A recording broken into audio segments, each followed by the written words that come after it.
Hello and welcome to the Everything is Black and White podcast. Andrew Musgrove here. I'm bringing you a very special episode. Joining me is a man who's worked for the Chronicle for over 30 years, during 2 stints, not to make you feel old. I'm going to introduce him because I'm just really excited to get this episode underway. It's something I've had in the diary for a very long time. Next to me is Iain Buist, who has followed Newcastle United home and away for many, many years, working as a photographer for our website, for our newspaper, and capturing those moments of emotion, heartache, and everything in between. And a few weeks back, I tasked him with going through his best photographs, or most favourite photographs, shall we say, from the season just gone. Of course, Newcastle United securing Champions League football. I initially said 10. I said, if that's too much, Iain, you can do 5. He's come back with 12. I imagine, Iain, you could have picked a dozen more. Yeah, absolutely. There was so much went on last season. I mean, it's just been an absolute joy to cover. Absolute joy. And I know what photographs you're picking, and there's some. I mean, they're all brilliant photographs. There's some particularly emotional ones. But before we get into the list, I'd like you just to give our listeners a kind of insight into the job, not just about how it's been this season, but what goes into getting that perfect photograph, because it's not easy, is it? It's not, and it's again, a lot of it is luck. But one of the main things with sports photography, especially, is anticipation. You really need to anticipate what's going to happen. Obviously, things change, and it's not always that easy. But if you take the picture as it's happening, it's too late. So you need to, preempt what's actually going to happen. So you could have a winger running down the wing. More often than not, he's going to try and get that ball across into the box. If it's a striker, the tendency is strikers are greedy. He's going to have a shot on goal. He's not going to pass. So you've got to anticipate. You've got to know the game, and you've just got to think on your feet, or actually on your stool. So how many years have you been covering Newcastle for the Chronicle? For the Chronicle, obviously, I joined the Chronicle in 1993. So, yeah, since I started in 93. But prior to that, I worked for my dad, who's an ex-Daily Mirror photographer. And I worked for him for 4 years, working for the national newspapers, covering Newcastle United. So a long, long time. And what difference have you seen this season? Because obviously it's the first full season under the current ownership. We're not going to call them new ownerships because I'm sick of doing that. They've been here long enough that they're the current day owners. And it's gone better than anyone expected.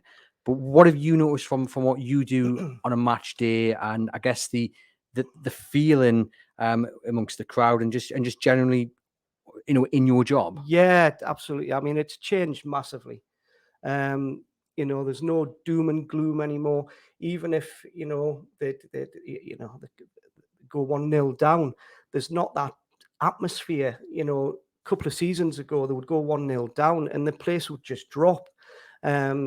It's just the buzz about the place.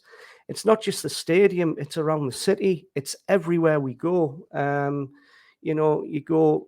go to every away game, and it's just, honestly, it's an absolute joy to be around the fans and actually to cover the games, because it's such a positive vibe at the minute. And I think towards the end of last season, we had a conversation about fan galleries. Now, a lot of you guys who go to the matches will probably know of Iain. He's probably the man with the big camera sticking it in your face. And I think you said to me something along the lines of, people actually want their photograph taken now at games, whereas under Mike Ashley, people weren't that keen, but they want to see themselves at that Absolutely. game. If the team's doing well, they want to see themselves. They want to share the pictures with the friends that obviously maybe weren't at the game, or they're in a different part of the stadium. So it's just lovely for me to capture the joy that they've had this season. I mean, it's just, as I say, going back a couple of seasons, the doom and gloom, and obviously you've still got to document that, because you can't, we've got to, every situation you've got to, you've got to deal with. But honestly, it's just been an absolute joy, and the fans this season have made my job really easy. You know, I've made some really good friends this season, and last season and the season before. But this season, there's just been such a positive vibe around the place, and it's just great. It's great to document it. You see the similar faces, I guess, on away trips as well. So You do. You tend to get the same faces, but they're diehard. You know, they follow them home and away, abroad. You know, a lot of them are going to the States this summer. It's just, you know, people are fanatical about Newcastle United, and it's just lovely for me to document them having a great time because they deserve it. Absolutely deserve it. yeah, you can see this in the list of the photographs Buie has picked as well. Now, we are going to put this out on our podcast channel, so that's audio only, but it's also going to go out on a YouTube channel, and obviously we're going to show you the photographs that Iain has picked. I'll also put a gallery together online, so if you guys are listening just audio, you can head over to the website and see the 12 pictures that Iain has picked, and I'll put out a collage as well on our social media. So that'll be on Instagram and Facebook. Just Chronicle NUFC, search that on your platforms and you will find us. Now, let's start with the first picture. I'm going to just bring it onto the screen here. And there it is. The angelic Toon fan versus Atletico Bilbao. Yeah, it was a funny one, this, because obviously it was a pre-season game. And for some reason, I was sitting at the Gallagher end, and this chap was sitting just below the Milburn stand, and the angle that I had of him wasn't quite right. I couldn't see both wings, so I actually had to move positions to get him central. And I remember one of the photographers that I was sitting next to, he goes, "What are you doing? Where are you going?" And I said, "Oh, nothing. I'm just moving around a bit because I didn't want him to get the same picture." So it was just, I thought it was a different kind of picture. I wish he'd been smiling a bit more. But yeah, it was. I just thought it was a funny picture. So on here, what you can see is a Newcastle United fan, and he's sitting in front of, what is it, either a billboard, but it is the Castor logo, obviously, with the two wings, and he's sitting directly in the middle of it. So it looks like he's got angel wings on his shoulders, really. And I know this one went viral, this photograph. And is it, when you see something like that, so you've just explained there, you got to move to get the perfect shot. Is it it's a lot to do with luck, isn't it? You're literally looking around, and you're seeing something that, with all due respect, the average person might not see because you've done this for many years. Yeah, absolutely. But I mean, you know yourself, being a photographer, we do pick up things. You know, it was just something that caught my eye. I don't know if it was a break in play. As I say, it was pre-season friendly, so it's a lot more relaxed at a pre-season friendly. And I think he just caught my eye, but it wasn't the initial picture wasn't right, and I wasn't happy with it. So that's why I moved to make sure that it worked. Looking at his expression, I'm sure someone's just missed a chance or something. Because as you say, he's not overly pleased, is he? He's not. No. It's interesting that you mentioned that the first shot you weren't happy with, so you've moved. Just explain to our listeners about that, because I mean, so I'm an amateur photographer. I go out and get sunrises and landscapes. You know, I'm not in your league, Buie. I'm happy to admit that. But I will often take dozens of the same shot. Is it the same for a sports photographer? When do you know you've got the shot? Is it in that moment, or is it when you get back, or when you're looking through it afterwards? You tend to know you've got an instinct that you know you've got the picture, whether it's sharp and whether the players have got their eyes open, or it might be that, you know, one player's got a hand in front of the other player's face, so you can't see. But you actually know, as soon as you've taken it, that it should be a nice picture. Do you get little butterflies in your stomach? Oh, absolutely. You get, you know, the thrill. And I remember my dad saying about this. You know, my dad sadly passed away earlier this year, but he still used to get goosebumps if he saw his byline in a newspaper. and it never leaves you. It doesn't matter if you're just starting out, or the thrill of seeing your pictures in print or online or wherever they go. It's just, you never lose that feeling. You never lose it. Well, that's a very special one to begin with. We're going to go in chronological order throughout the season. Then I've just thrown this on you right now. I've asked him to pick his top 3 at the end of the show. So he's already kind of screamed into the abyss because every photograph he's picked is very good, but he has got a top 3. Next on the list, though, is Bruno Mars in the heat versus Brighton. So what you can see here, I think it was the hottest day of the year, I'm not mistaken, and they must have had a water break, and Bruno's just pouring a lot of water over his head. Explain to me why this one's made it into the list. Yeah, it was just, again, it documents obviously what we were going through that that week, where it was absolutely scorching hot, even in Newcastle, but certainly down at Brighton. I mean, the heat was unbearable at times, and I kind of it just documents that day. Even somebody from Brazil who's used to the heat was suffering badly. Do you know what I wonder about this one is that you can see the Brighton keeper, I believe, in the background there, Sanchez, it looks like it is. Yeah.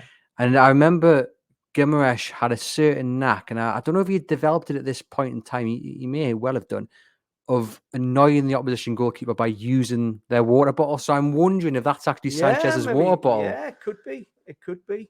I wouldn't have known at the time.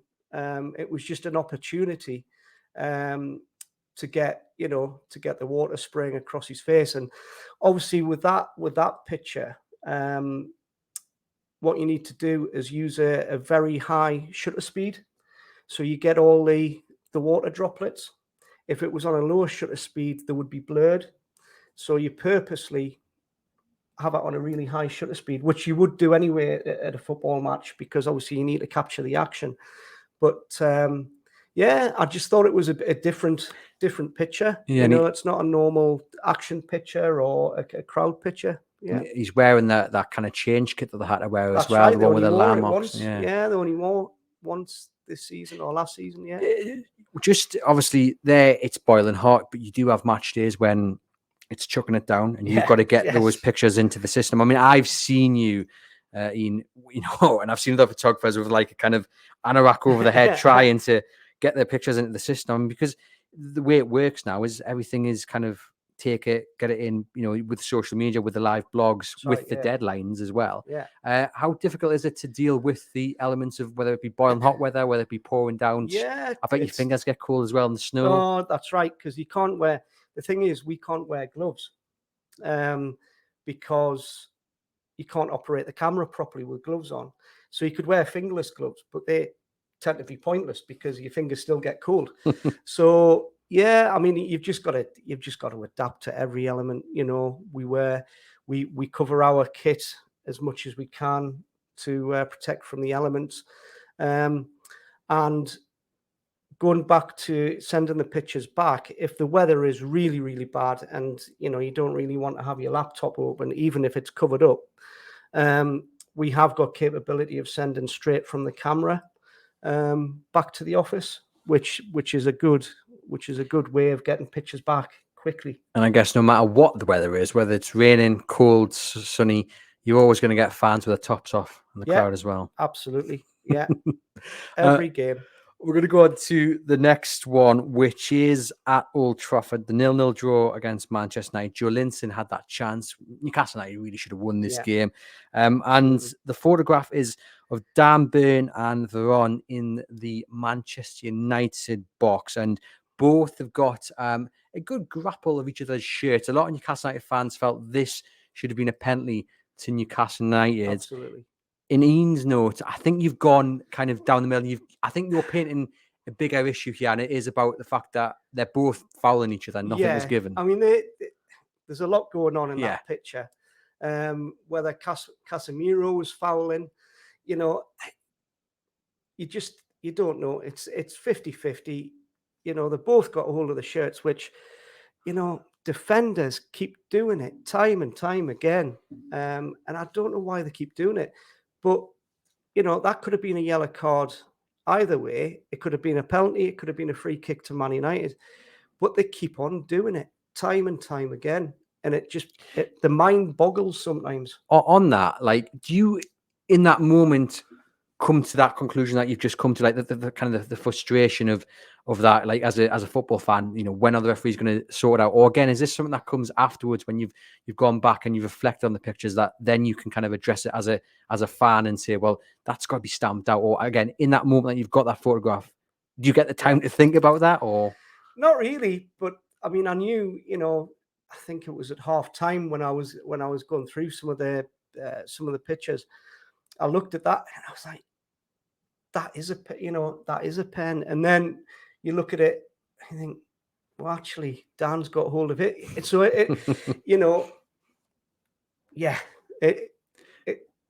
it's a strange one, because as I say, there's a lot going on in that picture. It's not just the two of them.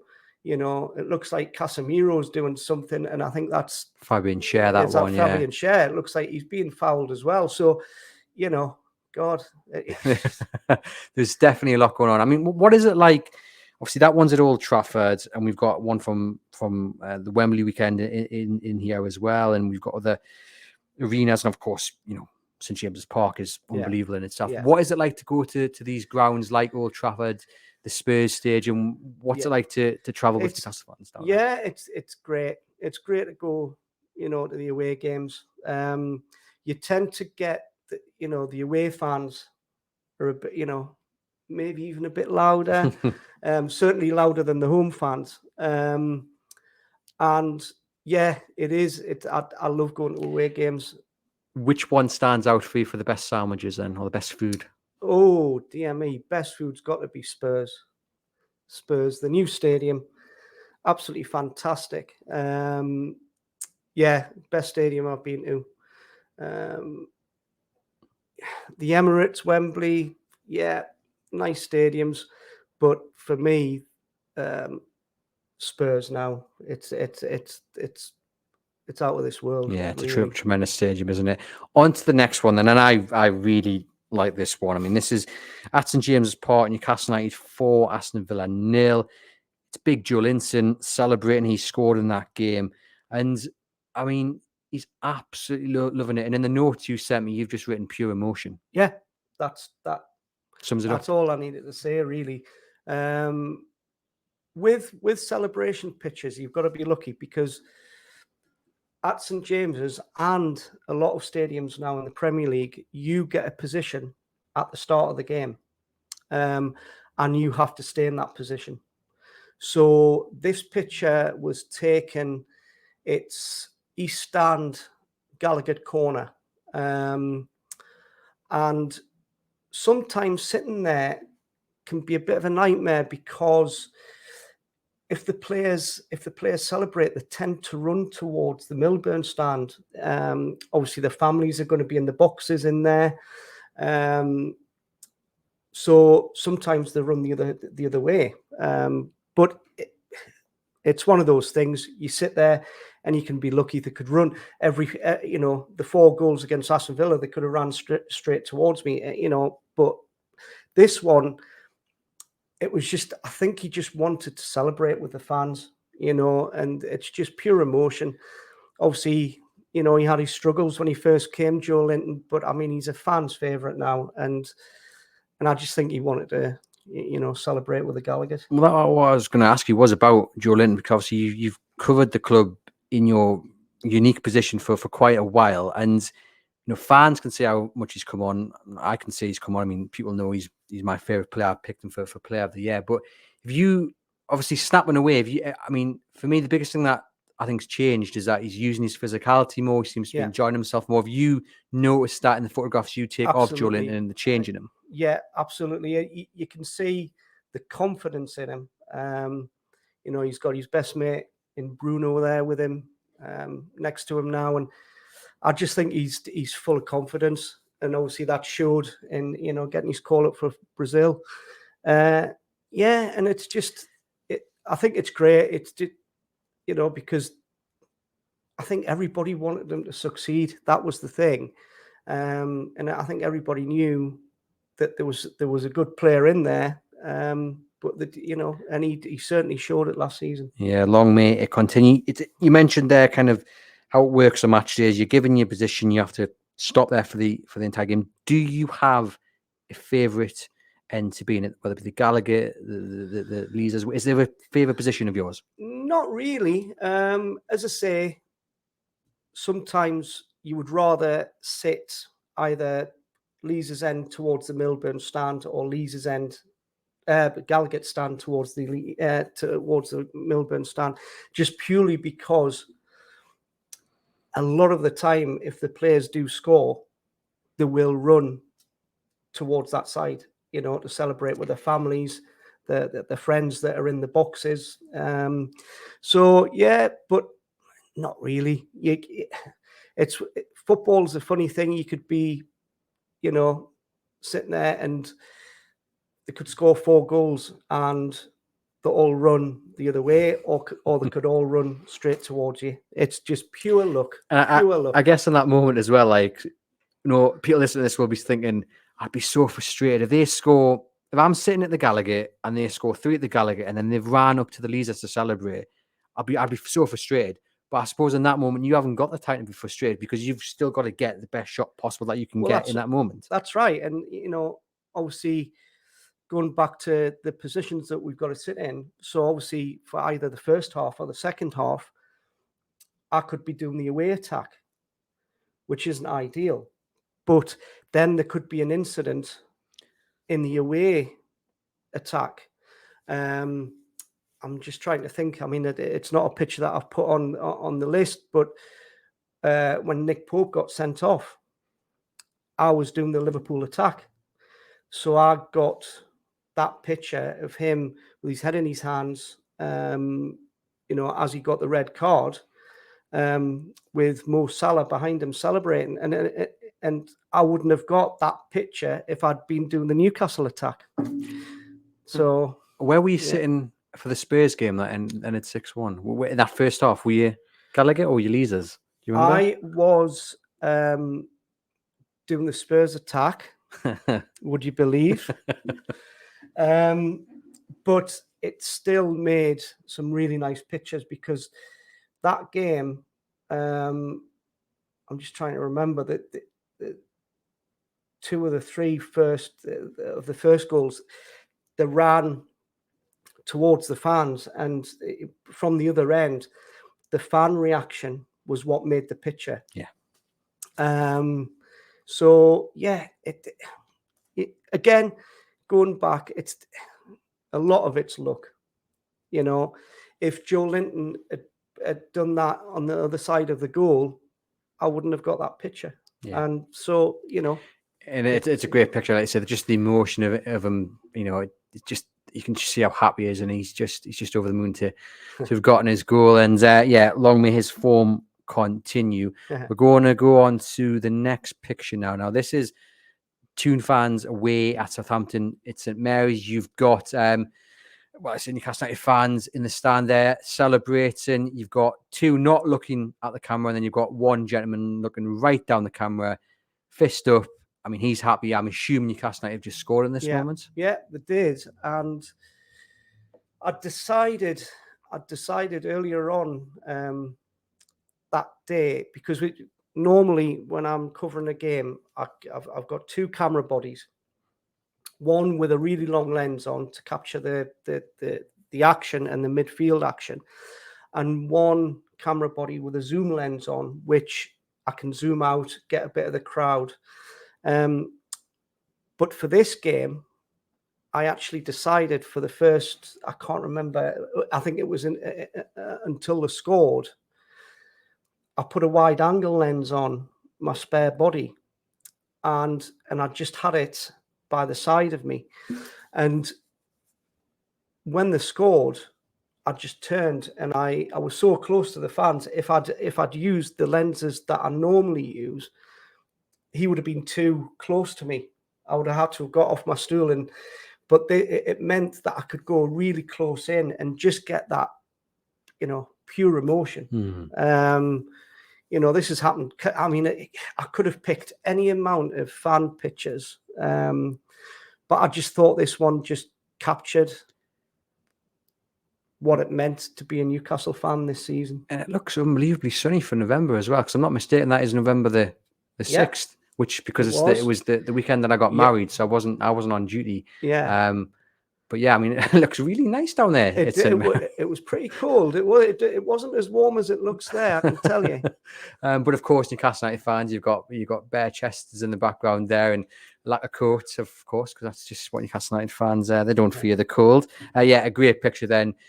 Like the fan galleries have become so popular, haven't they? You know, people, as we've said at the start of the show, they want to be snapped. They want to be in the galleries, and obviously we put them on after every game. And it's another marker to how things have changed since the takeover. Yeah, absolutely.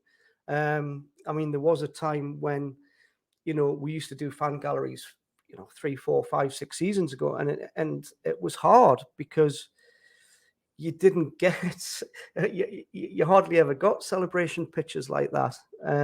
It was all doom and gloom and, you know, head in hands pictures and, you know, anger.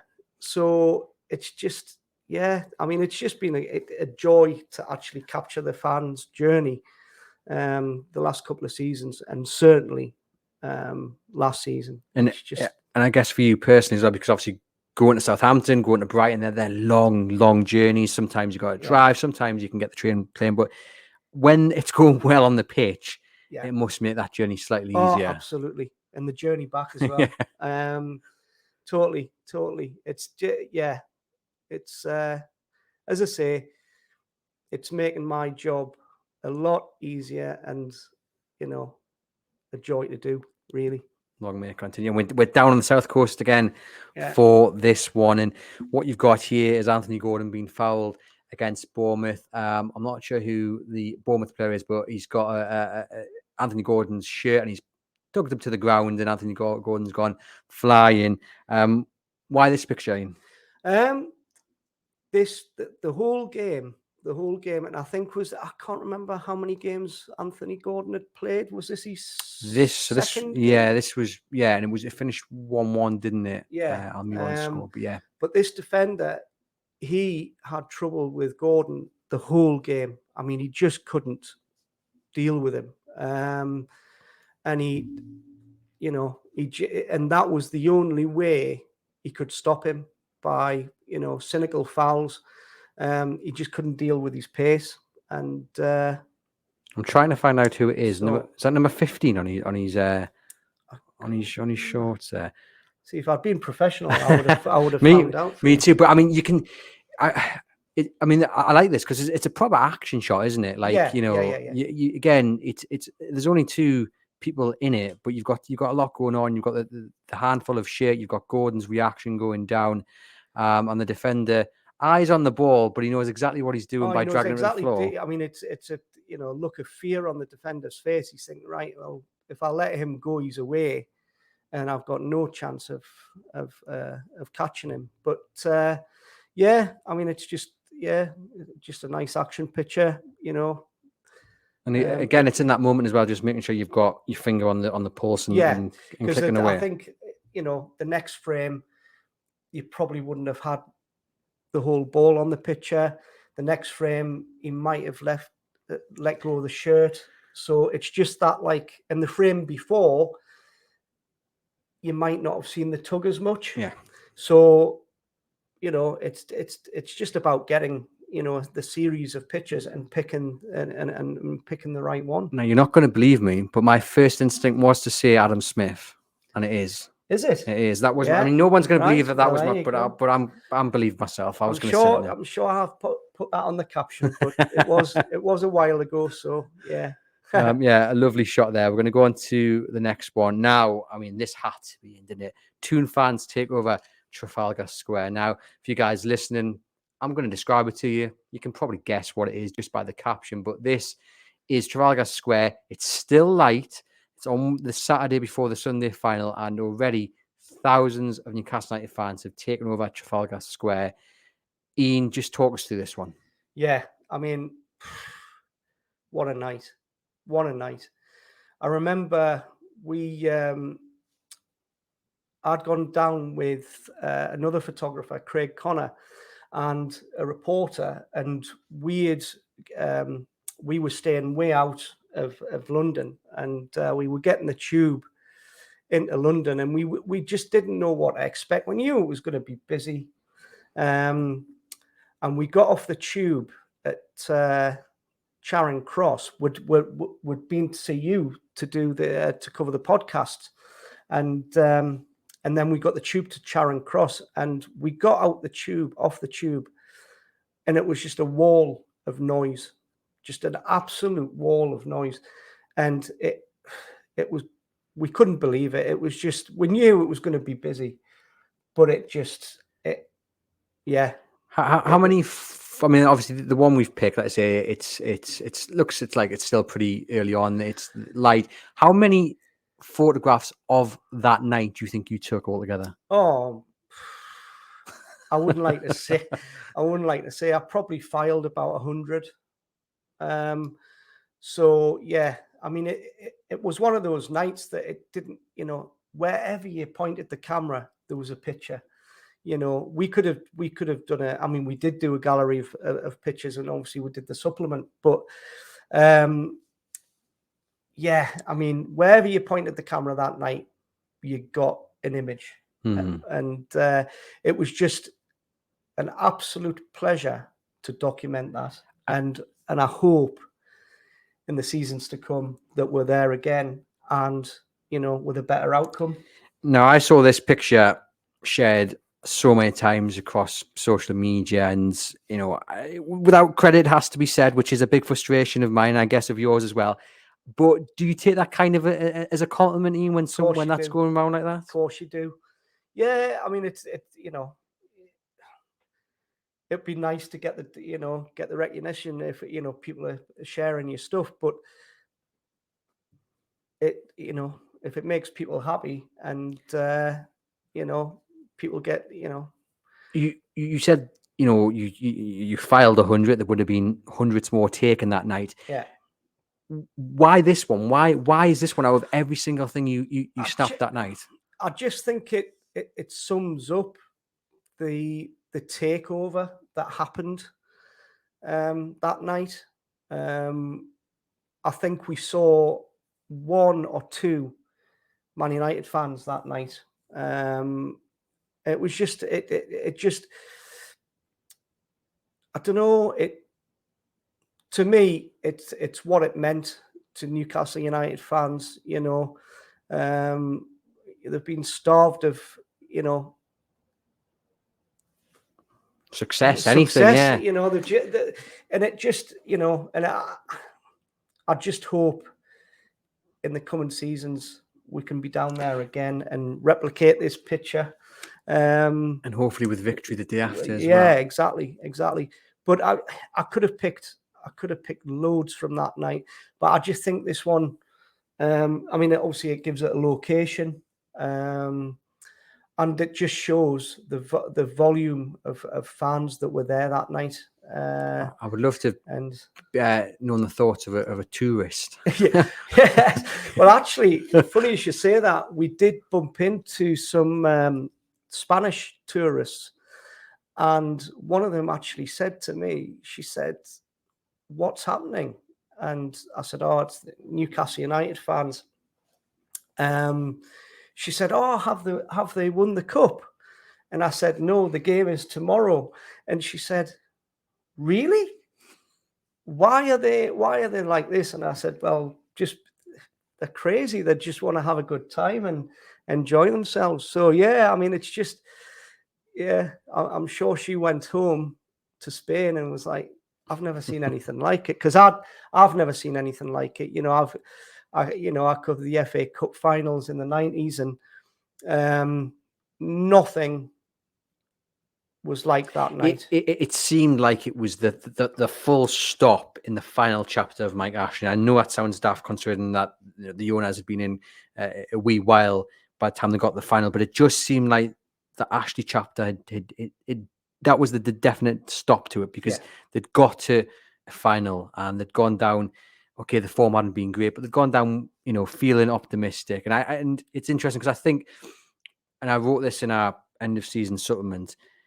What I noticed when I was going around, filming and speaking to fans, there was an overwhelming sense of kind of gratefulness. It didn't seem like Newcastle fans, and I'm a fan myself, like we felt we belonged in London, at Wembley that weekend. I think next time Newcastle get there, you go out and have a good time. You go out and you recreate this picture, but hopefully next time Newcastle United fans feel like they belong there. And I think that'll have a massive impact on, the game that would then follow the day after. Totally. I mean, going back to the game, it was a bit of an anticlimax, but I mean, still the day of the game, the atmosphere was brilliant. The Newcastle fans were flags. I mean, it was just unbelievable. And I was lucky enough, again, going back to what we were saying about positions, I was at the Newcastle end for the whole game. Unfortunately, I had to take pictures of the two Man United goals, but that's the way it is. But I had the joy of having those fans around me the whole game, and it was fantastic to see. And in that moment, because I mean, I don't have any shame in admitting this, I was fighting back the tears when the flags went up and you saw the foils, and but for you, because you've got the task of getting the display in, but then you've also, I mean, like you say, you go left, you go right in front of you. You've got people probably tearing up, crying, hugging each other. Wow, we're at a final. I mean, again, is it just you've got to be quick and snap, and then you'll reflect on what you've got in a moment? That's right. I mean, you're gonna miss pictures. It's one of those things. You've just got to do the best you can, and just look for something a bit different. You've got to remember when we're at a big game like that, there's going to be probably 50 other photographers trying to do what I'm doing, and get the best picture they can. So it's just going back to it. A lot of the time, it's luck. You just happen to look in one area, something catches your eye, and there you go. You've got the picture. So yeah, but that weekend was just. Yeah, I'll remember that for the rest of my life. Yes, I will too. And I suspect everyone that was down there as a fan or as a journalist covering it will do as well. And like Iain says, hopefully we'll be back there in the not too distant future. On to the next one then. We've got Alexander Izak's celebration versus West Ham. So what you've got here is Fabianski looking severely downhearted. You've got Izak with his hands on his hips and Joe Willock on his back. Now, this is the one where West Ham made a bit of a mistake in defending, and Izak just lobbed it over the keeper. Talk us through this one, Iain.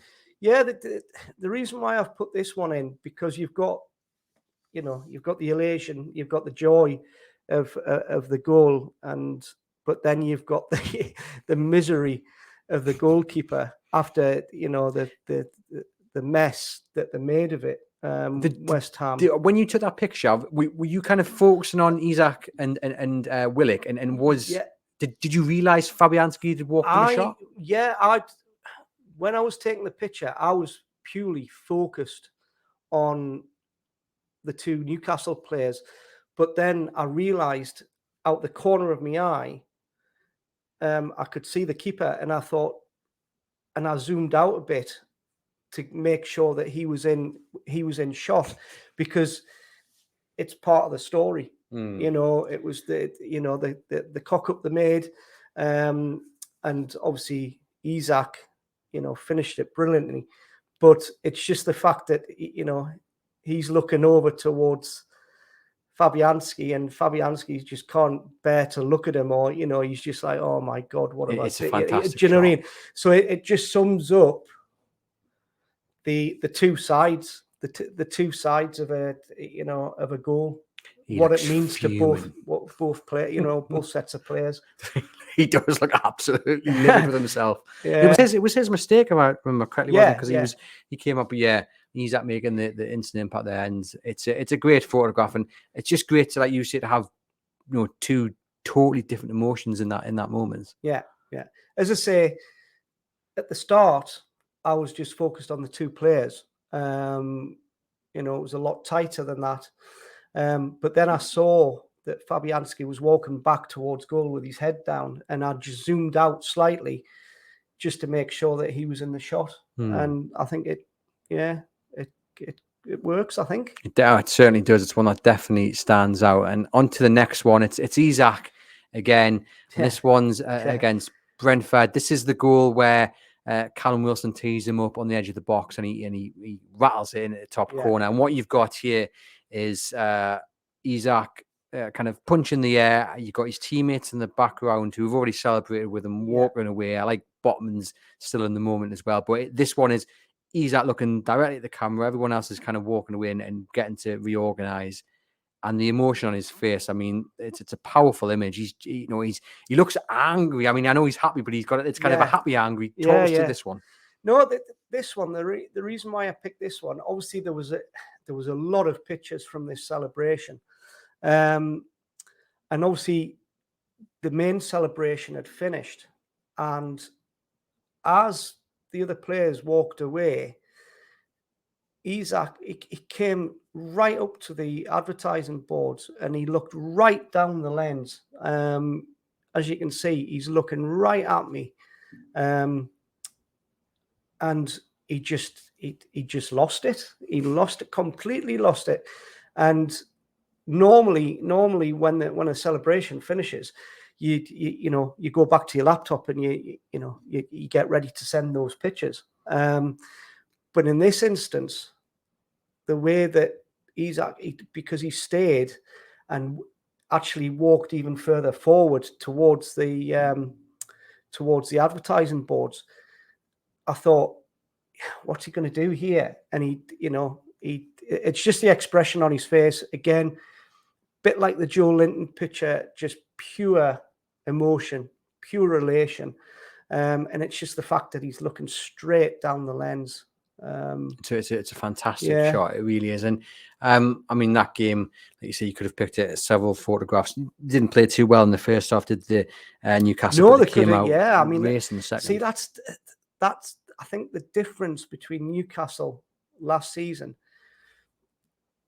They might have lost that game, and really in the first half they should have. But the dodgy penalty, didn't he, as well? Yeah. So I mean, so I think that's the difference. That they never let the heads go down. Yeah, that's the difference. On Izak, I mean, obviously you've been doing this a long while, and I suspect there's been moments where you might even put the camera down and go, "Wow, he's got something special about him." Yeah. Does Izak come into that category? Yes. Yeah. You can see he's going to be something special. You've heard from other players,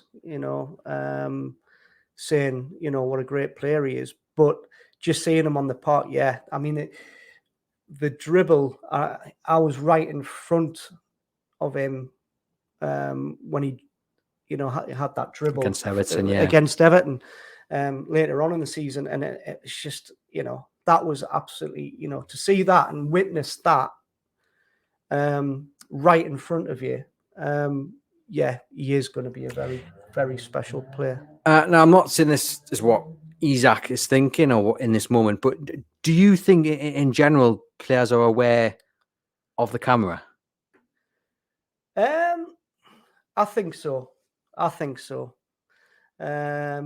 mean, obviously, what I try and do a lot of the time, and especially at away games, and this is just especially for away games, is try and position myself in front of the away fans, because what will tend to happen is the players will know where the away fans are, and when they celebrate, they're going to celebrate in front of the fans. So if you position yourself right there, chances are you're going to get something like that. But yeah, I'm sure they know where the cameras are. On to the next one then, and this is one of my favourites. It's Bruno Mars against Brighton. He's just scored the fourth goal which basically secured Newcastle United Champions League football. Of course, they had to then go and get a point against Leicester in the game after that. But for me, this game for me actually is Newcastle's best game of the entire season. I thought it was a tactical masterclass. And then Bruno gets the fourth, and he's run over to the fans. So basically, what you've got here, you've got him standing on the advertising hoardings. Ali Anderson, Miguel Almiron, Joe Linton, and I'm going to say Botman. I think it's Botman. Is it Botman? Yeah, I think so. Just below him, I think Almiron's holding on to him for dear life to make sure he doesn't fall. And then you've got the crowd. And I love shots like this where you see the crowd celebrating with the players. People watching, listening will say, not a phone in sight. I think you're right on this instance, not a phone in sight. But look at the emotion there with the fans. I mean, I can see why this one's in the list. Yeah. And going back to what we were talking about earlier about players running away from the camera when they celebrate, this is a prime example of that happening. So Bruno scored, and he immediately turned and ran towards the Milburn stand. And again, I was like, oh. So where are you sitting at this point? So I'm sitting at the east stand, Gallagher corner. So I immediately went, oh, not again. He's ran towards the Milburn stand.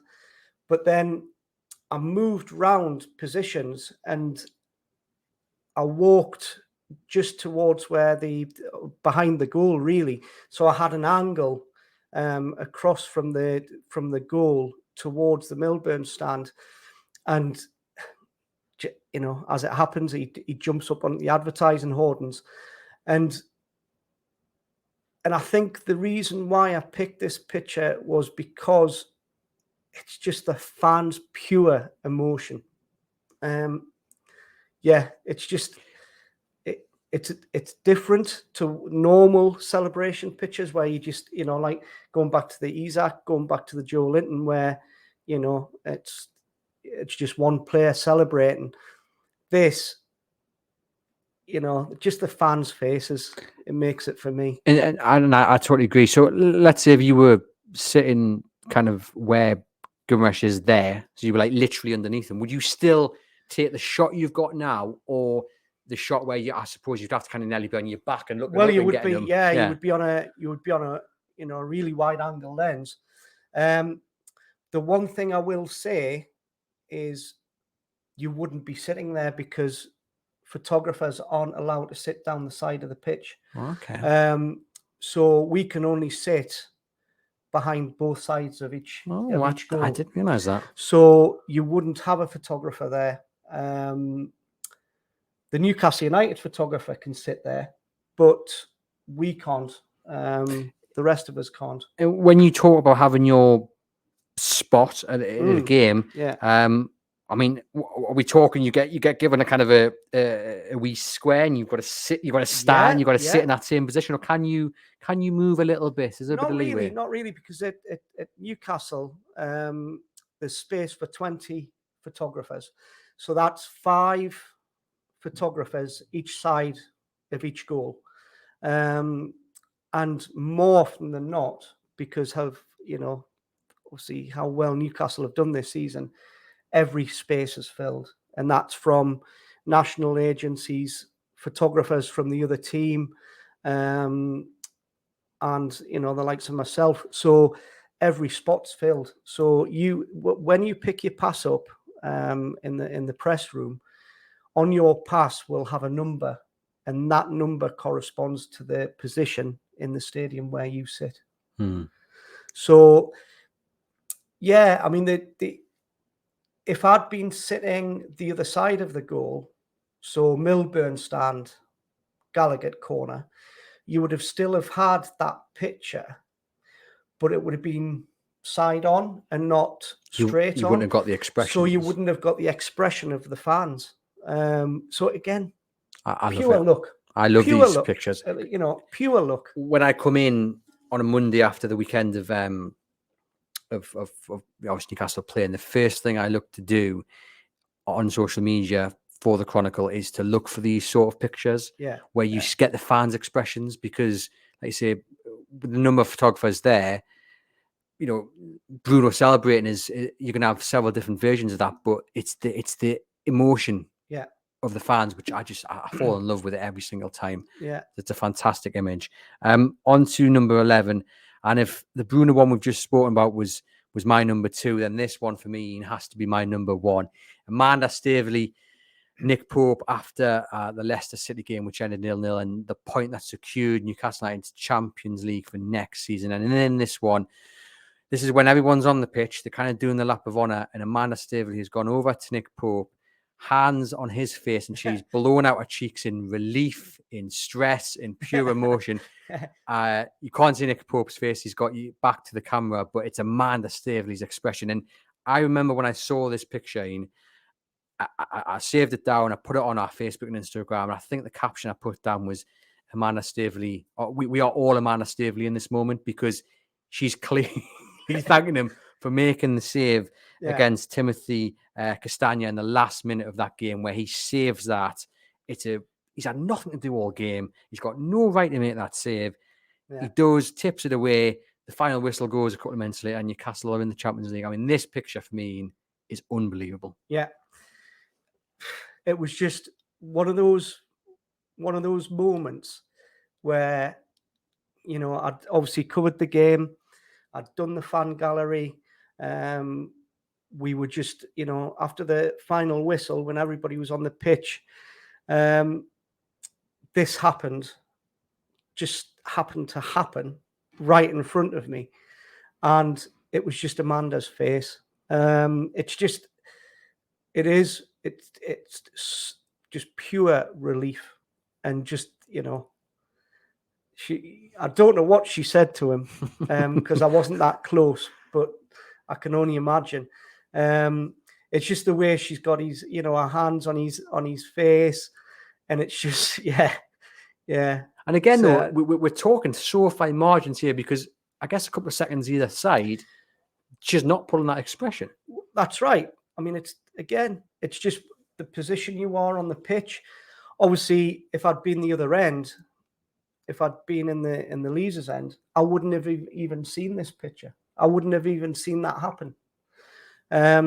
So again, where you are on the pitch does matter. And in that moment, how difficult is it? Because at that point, as I said, the players, their families, the owners are all on the pitch. You've got, as you said, fans behind you who are crying over, can't believe you made it to the Champions League. But then you've got the emotion that's happening on the pitch. So, you've got to have pretty sharp focus and flexibility, haven't you? It was, I mean, there was so much going on, because obviously the players were walking around the pitch with the families, and, you know, the staff, and, you know, it was just, there was loads going on. And I was just lucky enough to be in the right place at the right time. And when you get a shot like that and you look back and it's on your screen, do you give yourself a little pat on the back and say, yeah, that's a good one? Not really. It's my job. It's what I do. I mean, it is a fantastic shot. Yeah, again, I was in the right place at the right time. I could have been somewhere else in the ground taking pictures of other players.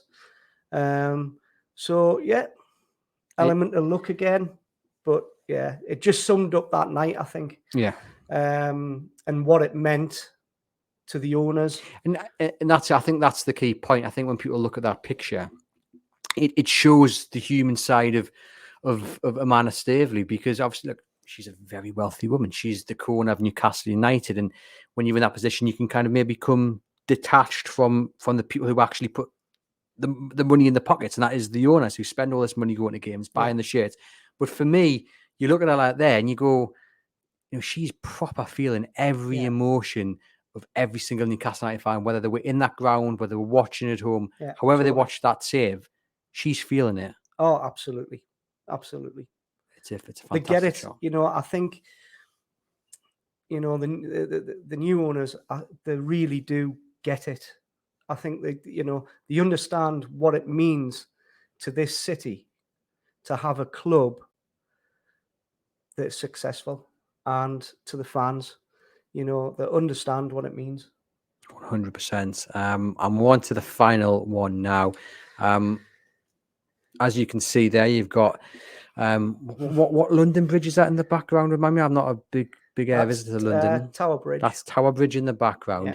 and then you've got the Geordie Armada on the Yeah, Thames, the and Geordie Armada. people need no reminder, but for London games, fans tend to rent boats out and head down the Thames. And this one against Chelsea on the last day of the season in boiling hot sunshine was no different. You actually got on the boat as well? I was on the boat behind that one. So is this taken on? I was on the boat. river? I was on the river. I spent, I think it was about 4.5 hours with the Newcastle United fans on the boat I was on. And I just want to, it's not a fantastic picture, but what I want to say about this picture is I just want to dedicate this picture to the Newcastle fans. Just, what a ride we've had this season, and what a day they had in London before the game. It was just an absolute joy to be on that boat, or one of the boats. There was 1,600 fans, 6 boats, I think, and they just had a great time. And I think they deserve it. They really, really deserve it. And I think that's why I wanted to end with that picture, because it's the last game of the season, and just they've had a great season, but they had a great time on the Thames that day, and it was great to photograph. Yeah, don't get me wrong, it was it got wild, lively. It got lively, but it was brilliant. I think it's a fantastic picture, and obviously it was, like you say, it was the party to kind of end the season with, but I just think it's framed so nicely with the bridge in the background, the BT Tower behind that, and kind of they've got that big ship on the left, that massive ship on the left, and then you've got this boat, which is still a sizable boat, but not in comparison to the other boat there. It's just the Geordies taking over London again. Oh, it was absolutely. That day was crazy. I had to be down on the embankment to get the boat at 9:30 on Sunday morning, and the queues to get on the boat. The fans were already in good voice. I think drink had been taken, but yeah, it was just a great day to document, and it was just a great end of the season. Really, that day, the match was kind of secondary. That it was a party. It was party time for the fans. Yeah. And I just want to dedicate that picture to the fans, because they've made my job so easy this season. It's just been great. Fantastic. And what we're going to do now, I'm going to get Iain's top 3 pictures. So number 3, what have you gone for? I've gone for number 3. I've gone for the Bruno. Oh, the Bruno against Selly. That one? Yeah. Against Brighton, yeah? Yeah. Just, I think, yeah, as you said, it's one of your favourites. Yeah, it's just the pure emotion and the elation on the fans' faces, the pure joy. Yeah, so that's on number 3. And number 2, you've gone for Trafalgar Square. I mean, what more can we say? What a night! Yeah. What a night! What a weekend! Unfortunately, it didn't end with the cup coming home, but what a weekend! I think that the important thing is to get the first one out of the way. Once you get the first one out of the way and you get it more regular, and it feels like home. Yeah. The next time Newcastle will be lifting the title. And what gets your favourite picture then of last season? Well, it's got to be Amanda and Nick Pope. Just pure relief, that they've made it into the Champions League. That save, it just, I think, as you said, it embodied every Newcastle fan that night. Yeah, so that would be my number 1. Really, just. Yeah, that's my number 1. Yeah, I agree. That's my top pick as well. Now, you guys watching on YouTube, let us know in the comments about all the pictures that Iain's picked, but specifically, I get my words out. Which one you think is Iain's best? These are all the ones that Iain's taken over the season. Let us know your thoughts on Iain's choices and which one you would rate as the top one. Before we sign off, how excited are you for next season now? Obviously, wow. touch wood, you'll be going with our reporters over to Europe if everything works out. But if not, you'll be here, Champions League games, covering Newcastle United. I mean, how excited are you? Oh, can't wait. Can't wait. You know, going back, you know, to the 90s, I covered the Barcelona game here at St. James's. You know, yeah, it's going to be special. It's going to have, you know, the St. James is going to be absolutely rocking.